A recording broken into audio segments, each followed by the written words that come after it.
In today's video, we talk about your bulking age.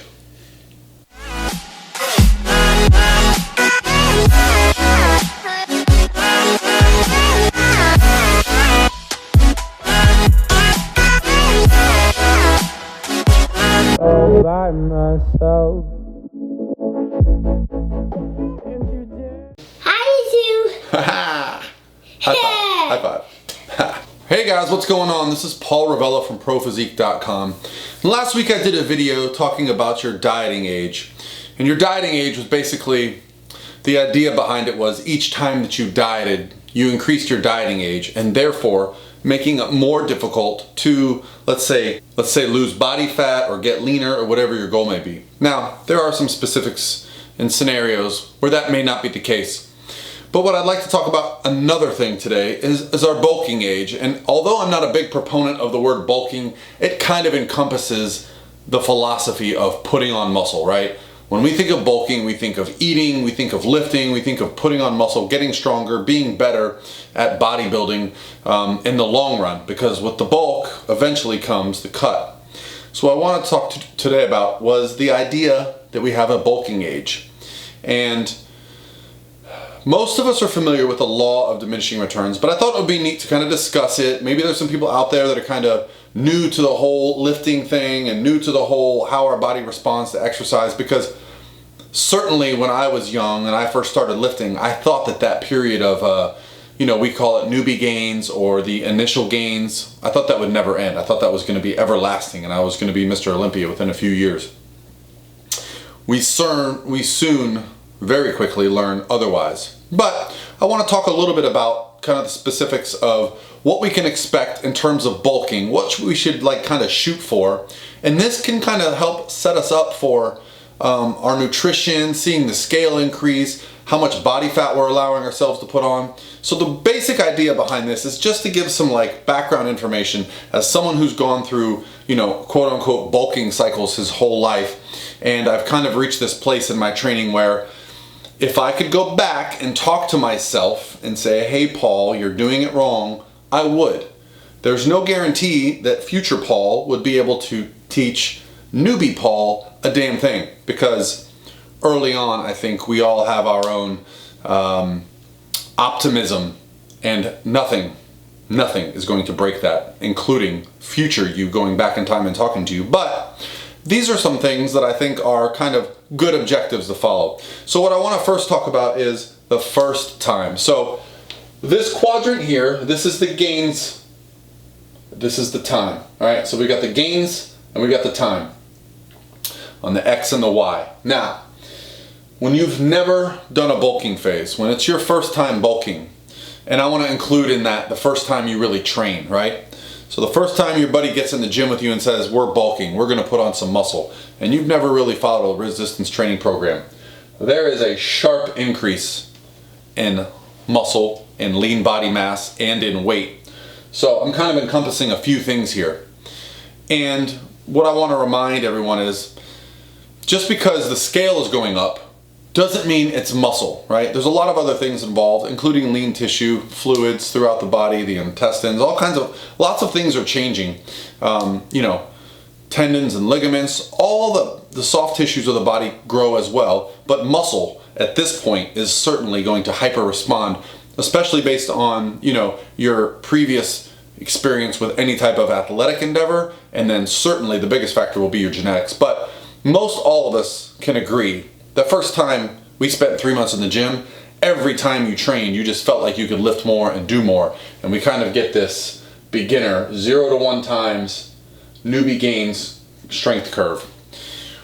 The next time you go through this, right? So maybe after this you kind of lose a little motivation as we start to level off here towards the end. We'll say this is about a year, 6 months to a year. You start to level off. I certainly remember getting bored with it. I certainly remember the feeling of gosh, I'm putting in just as much work, but I'm not getting nearly as much progress. So maybe I'm doing something wrong. But here's the fact. The next time we go through a gaining phase, right, we're going to still be able to make a significant amount of progress, right? Because what's going to change in that time is This type of training, you don't need anything. You don't need periodization. You don't need rep schemes. You don't need nothing. You literally just need to move weights until you can't move them anymore. Go home, come back, and do it again, right? What happens here, the second and third time that we get into it, and you still see there's still some good progress. That can be lean body mass, that can be strength, that can be muscle, whatever it may be that you're working towards. There's going to be some good progress the first few times you go through a building phase. And why is that? Because we start to look at training protocols, we start to look at changing our volume and frequency. You see, you can make a lot of progress training a body part once a week for a long time. When that stalls, you've got some options. Higher frequency, tracking volume, periodization, right? That's where you start to see the second beginner phase, I call it. And that's something I experienced when I started doing something called non-linear periodization, where I would train a body part twice a week in different rep ranges, right? In different intensities. And it was quite remarkable after training for 15 years to start a new program and to immediately, within 6 weeks, feel like I was a newbie again, hitting PRs, seeing, my shirts get tighter, muscle going up. Probably put on a little bit of body fat because I was so excited about it, but at the time I didn't care because my calories were high, my strength was up, and excitement was high. So excitement, the first 2 or 3 times that you go through a bulking phase, excitement should be at an all-time high, right? This should be the most exciting time of your lifting career. And then once you start to plateau, after looking at volume, you've educated yourself, you're now hitting your diet with a little more specific kind of rep ranges as far as macros are concerned to kind of optimize your training. You're actually looking at, man, am I taking enough protein? Am I timing my carbohydrates right? Whatever variables that you feel are valuable are going to start to happen in this because you're going from beginner to intermediate. But here's where a lot of people lose faith, including myself. Not going to say I never stopped training, but here's what happens.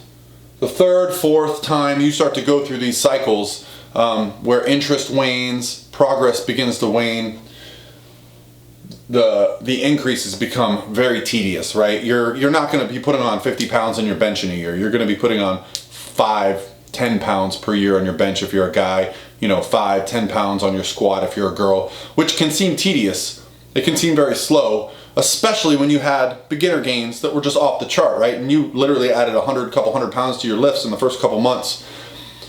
But this, my friends, this intermediate to advanced is where the magic happens, and let me explain why. This is where muscle begins to really stick around, because the longer you train, the more consistently you train, the harder and harder it is for that muscle to disappear when we're dieting. When you go through this first initial phase, 6 months, and you kill it, and you take a couple months off, sorry, that shit's gone. You do not look like you lifted. But when you get to a more advanced phase where you've actually been tracking your training, you've been actually incorporating your diet, and you get to the place where you're here, where progress is real slow and steady, the beauty of that phase is that your physique is really steady. You can miss a couple workouts, you can take a week off, you can be off your diet for a little bit, but that muscle is residual. It sticks around. And that leads to the final place, the place where I am right now, where literally my body weight has not changed, right? So let's talk about this from a building perspective. This is when I went from 190 pounds to 240 pounds, right? 50 pound swing, right? 200 pounds is around where I compete at. So I would say I way overshot my muscle building needs, but at 240 pounds, I felt like the Hulk. I felt like I was doing the right thing. The next time through, right, I still would get up to 240, 250 pounds. But then, once I got a little bit more advanced, I started to get comfortable with my strength, my muscle, understanding that as a natural athlete, I'm not putting on 10 pounds of lean body mass just because I put on 10 pounds of muscle. That's when I got here. And what I've been able to do at this stage, even though my progress is really slow, so this is the final line. This is 5+ times I've been through bulking. For sure, way more than this probably 10 times for me. But 5+ I consider would be kind of the average when we're talking about our bulking age. So more than 5 times without long breaks. Look how slow the progress is. My progress has been annoyingly slow. But the other day I saw a picture of my back and I looked at it and I thought, wow, that's different than it used to look. Now I also, here, I'm staying around 220 pounds, knowing that I have to get down to 200 pounds to compete. 20 pounds above like shredded condition is for me very lean, because that's about 10% of my weight. So I'm no longer trying to get this. I'm no longer looking for that 30, 40, 50 pounds over where my lean body mass should reside for progress. I'm sticking around here. And the fun thing about here is when you stay a little bit leaner and you're focused more on training, recovery, I would say I'm at a very advanced state of training, 20 plus years in the gym, super consistent for the last 10, right?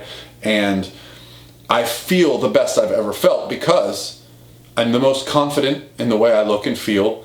I understand what the process is all about. And even though there's no exciting changes in, like, you know, I know this is the largest shirt I'm ever gonna wear. I'm not looking to fill out 4XLs as a natural athlete, but I also understand that I'm still improving, and the improvements that I make here are on top of all these improvements here. So even though these gains were quick and fast, they're not as significant as these are to me, because these now are on top of the progress that I've already made. So these micrograms of progress that I'm making each month in muscularity and size, compared to literally probably, you know, ounces and pounds per month of lean body mass during the first bulking phase I went through, they're more significant to me. And they also stick around longer. So each time I go through like a diet phase or competition prep, I notice the physique just looking better, grainier. I notice muscle sticks around better. And I know a lot of times, you know, the term, like, you know, as we age, some people say, oh, it's thinner skin. But I think a lot of that also has to do with the fact that you're not dieting off as much lean body mass or muscle tissue as you do the first couple times you go through a diet phase, because the muscle's been around longer. It's been resilient. Now, guys, this is all anecdotal, right? There's not a whole lot of research on all this stuff. Obviously, there's probably a lot of research on newbie gains. But as we get into these advanced phases, I just like to put information out that's kind of related to how I approach things with my clients and athletes. If I get someone that's new, am I trying to limit what they're able to do? Absolutely not.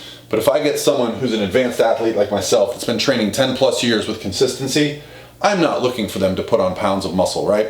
So these bulking phases are most going to be closely associated with where you're at in your life cycle of training. All right, guys, that's going to be it for me today. It is Tuesday. I just got back from class and I was feeling kind of like brainy, and I realized this is a kind of a overlay of like the life cycle of training, of putting on muscle. But I thought it would be cool to back this up, since I just did what is your diet age. I thought it would be nice to do like a what is your bulking age. The term bulking, I'm not a huge fan of it, but I know what it means. You know what it means. I'm more a fan of the metabolic and just building phases, where we're focused on actually doing things properly. This person, 0 times training, does not need a coach. 0 coaches. Just go in the gym, eat some protein, recover, make sure you're doing things every day, you know, make sure you're just enjoying the gym and having fun so that you can be consistent. Look up workouts in magazines or online and do those. This is where I'm concerned. The more advanced athlete, that's where I feel like you can start to look at changing some things up, working with a specific coach, having someone review the things that you've done, and that's where you get the benefit.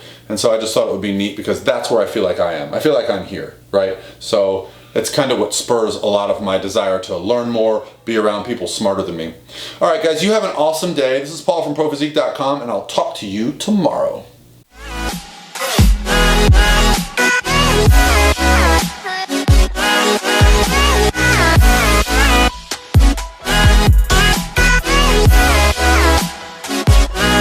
By myself.